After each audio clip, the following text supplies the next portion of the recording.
What's up, fellas? What we're looking at right here is a propane ignition test on a oil burner that somebody has requested. This is just a test device. This person does not want something that needs a pump or an air compressor to run, just a blower. So this might give you a better idea of what's going on here. We have a stainless steel inner can liner. And we have a steel shroud that has these tabs bent over in the middle.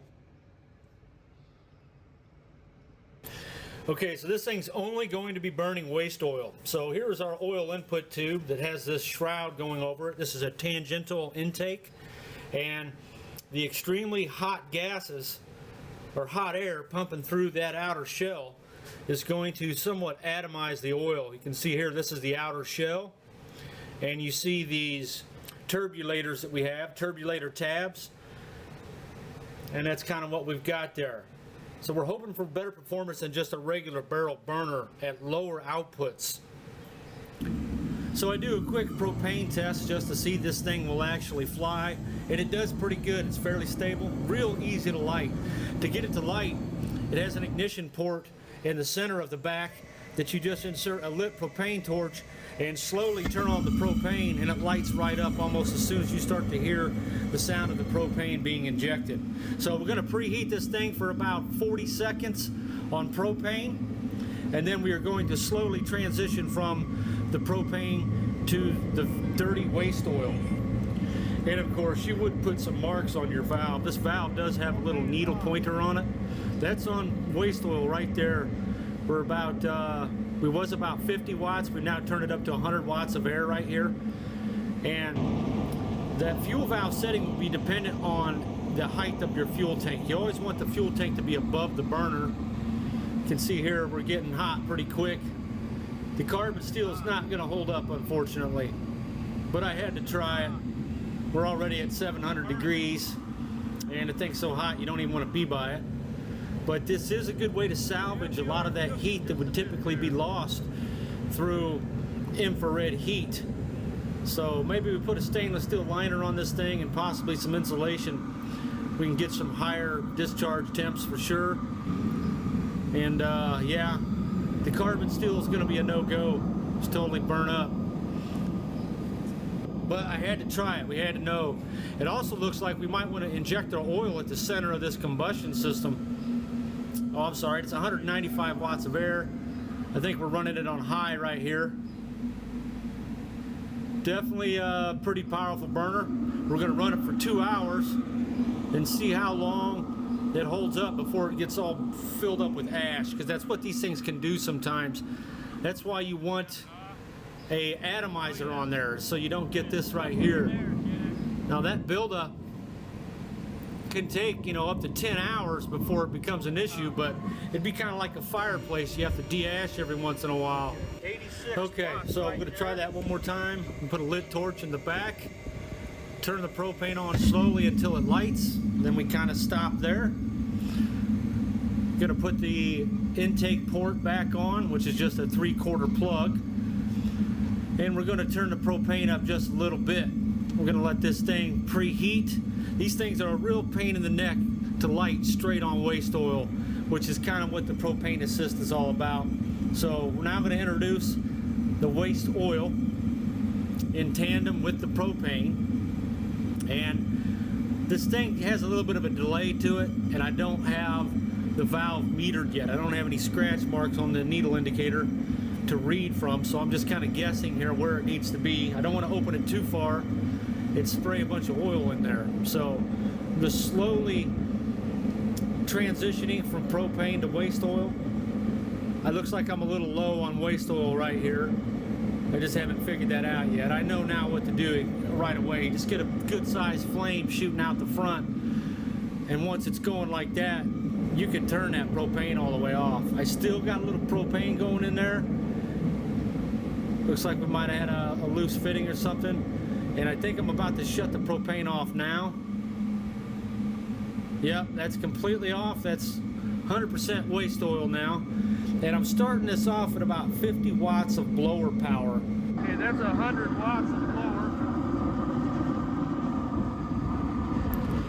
So the true test is going to be how long can this thing run before it gets so full of ash something happens. I'm using this graduated level indicator to rate the power output of this thing. We went all the way up to 600,000 BTUs down to 333, I think it was. Just a quick rundown of the power outputs we've seen. 120 kilowatts, 400,000 BTUs.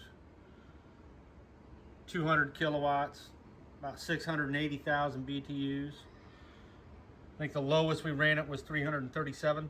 If the whole thing was made out of thinner Inconel, I think it'd be awesome.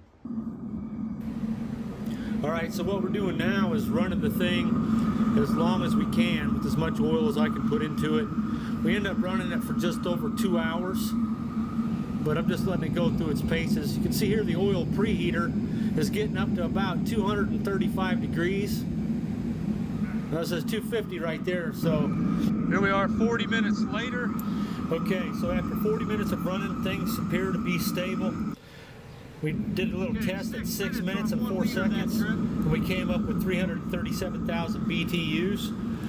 And right about the lower burn rate could be attributed to the fuel tank getting lower on us. The head pressure changes as the tank drains. Okay, I think this might be our 2.5 hour mark. Yeah, this is the 2 hour point. You can see there's minimal ash in there. We still got a little bit of fire coming out of the oil preheater tube. I tried to make that have more of a Venturi effect to it than it does, but it is what it is. I'm gonna let all that burn out. Okay, so one of the elements of this test was to see whether or not the exterior could be constructed from just regular cold rolled steel. Turns out just a little hot for that, but it's something I wanted to know. Had to spend a little money to find that out. This section here looks like it would be fine being made out of steel. Oh, I just dipped it in oil by accident. Looks like it got the high temps right there. Like maybe we had some combustion going right at the throat. See if we can get you in there. A little bit of buildup going on. That's why I made this removable, so you can clean that out after a while. Should give us the runtime we need in between clean outs.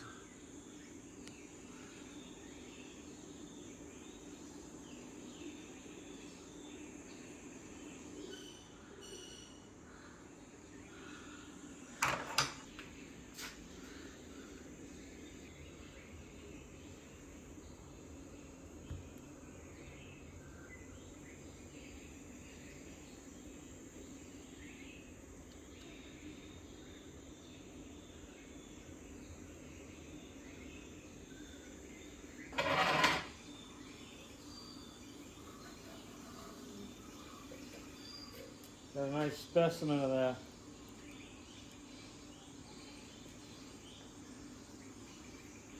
This was burning away on its own with just the fan left on after shutdown.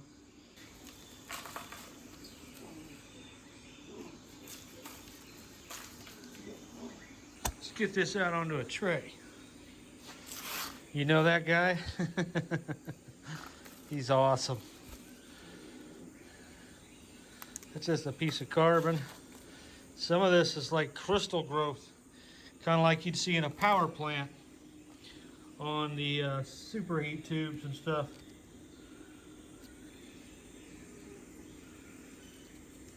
It fell right off.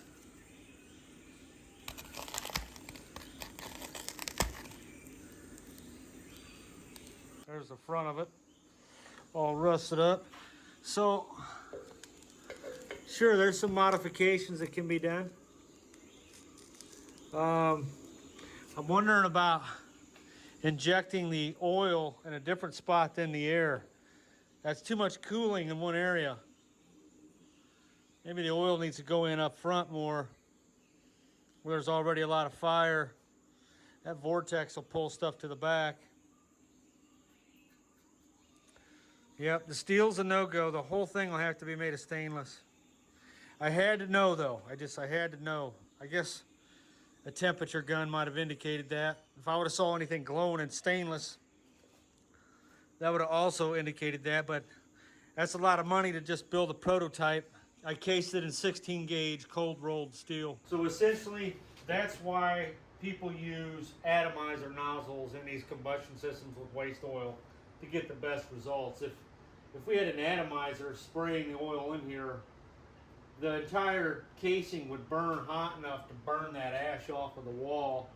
Most likely, any atomized burner I've had doesn't have any ash buildup issues for the most part.